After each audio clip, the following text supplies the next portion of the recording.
வணக்கங்க. நாங்கள் மேட்டூர்லேருந்து பேசுகிறோம். இது செவந்தி பூ. இது வந்து ரொம்ப சிறு செடியாக இருந்துச்சுங்க.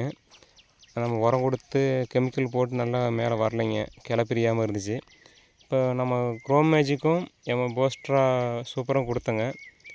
நல்ல ஒரு ரிசல்ட் வந்துக்குதுங்க. பூ ரொம்ப சிறுத்து இருந்ததுனால செகண்ட்ஸ் ரேட்டு மாரி கம்மி குவாலிட்டி இல்லாதனால கம்மி ரேட்டுக்கு எடுத்துக்கிட்டாங்க. இப்போ நம்ம பூ வந்து பார்த்துட்டு நம்ம இவங்க சொல்கிறது தான் ரேட்டுங்கிற மாதிரி சொன்னாங்க. அந்த அளவுக்கு பூ நல்லா பெரும்பூவாக வந்துருக்குது பாருங்கள். எல்லாமே நல்லா பெரும்பூவுங்க.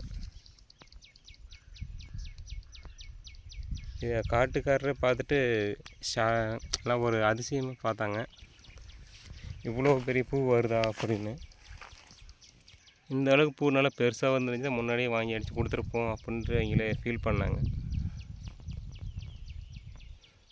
பாருங்கள் எவ்வளோ நல்லா பெரும்பூவாக வந்துருக்குது. இப்போ நல்லா கிளை பிரிஞ்சு வருதுங்கிறோம். 10 நாள் தான் ஆச்சுங்க கொடுத்து. 10 நாள் கூட இல்லைங்க, ஒரு வாரம் தான் இருக்குது. இதுலேயே நல்ல ரிசல்ட் கொடுத்துருக்குதுங்க. ரொம்ப கிளை கூட பிரியவே இல்லைங்க. செடி மட்டும் தான் இருந்துச்சு. பச்சை செடி மட்டும் கொஞ்சம் பிரிஞ்சிருந்துச்சு. இப்போ நல்லா எடை கட்டி வந்திருக்குதுங்க. நல்லா குவாலிட்டியாகவும் இருக்குங்க.